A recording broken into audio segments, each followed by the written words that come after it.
Okay, so now we're on the back side of this sheet. On the front side, we found the terms for the partial fraction decomposition, and now we're actually going to decompose these. We're going to find A and B here. And they did set up the terms here for you.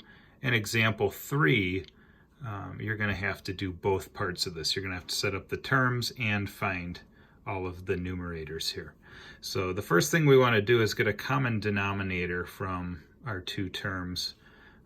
And our least common denominator would be x times x plus 3. We worked on finding those back in Unit 2.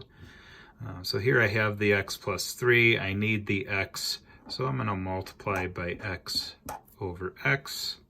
And this should be in parentheses now. And then the second term, I have x, so I need to multiply by x plus 3 over x plus 3. And your least common denominator is going to be given on this side here because we want the two terms to match what's on the left side already.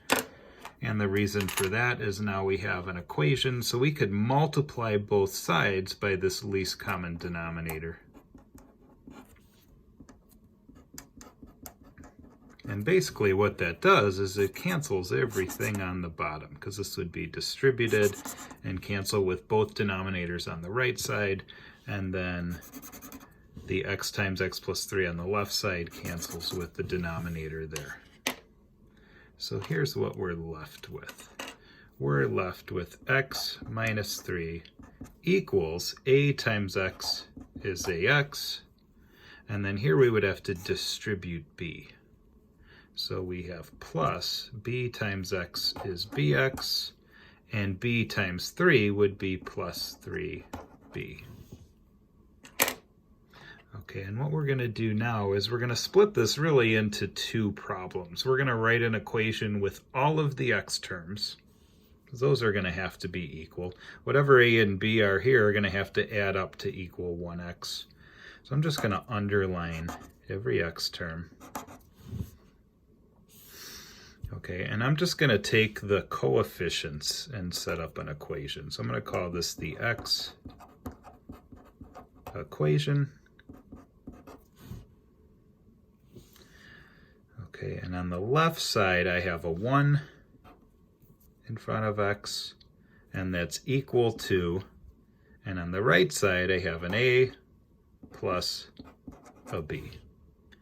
Okay, now technically we could set up this equation with all the x's in place, but then I could divide by x and cancel them out anyway. So we don't need the x's here. Okay, and then I'm going to write a constant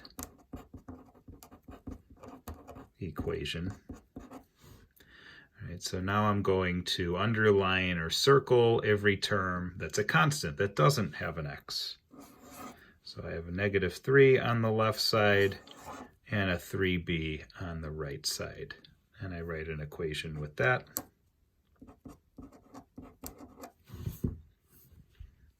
If you had started with, or if you had an x squared or an x to the third, you would just start with the highest power doing this.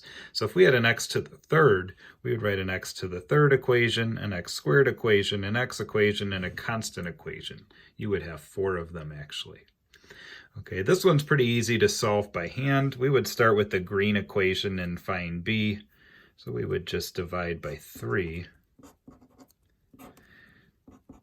And b equals negative 1. And then I could take that negative 1 and plug it into the first equation. Okay, when I plug it in, I would have 1 equals a plus negative 1. So to get a alone, I would add 1 to both sides. And a equals 2. So I have both of my variables. Now I'm just going to complete this last step and write the original fraction as a decomposed fraction.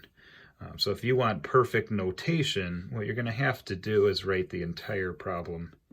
X minus 3 over x times x plus 3 equals, and then we split it into a over x plus 3, but we know a is 2, so we're going to say it equals 2 over x plus 3 plus b over x, but b was negative 1, So I'll put plus negative 1 over x. Or if you want, you can have minus here with a positive 1.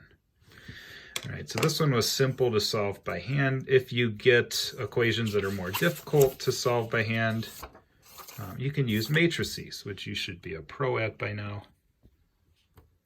Okay, so here we had a plus b equals 1, 3b equals negative 3.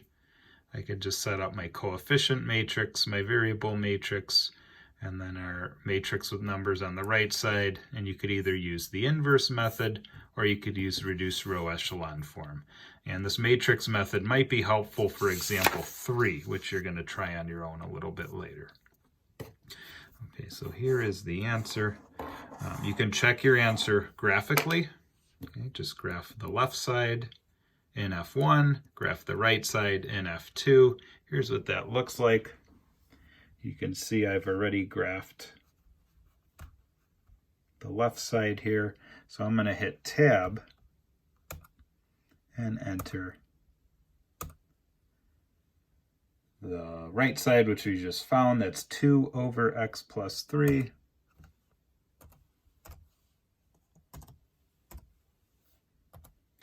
Plus fraction negative 1 over x.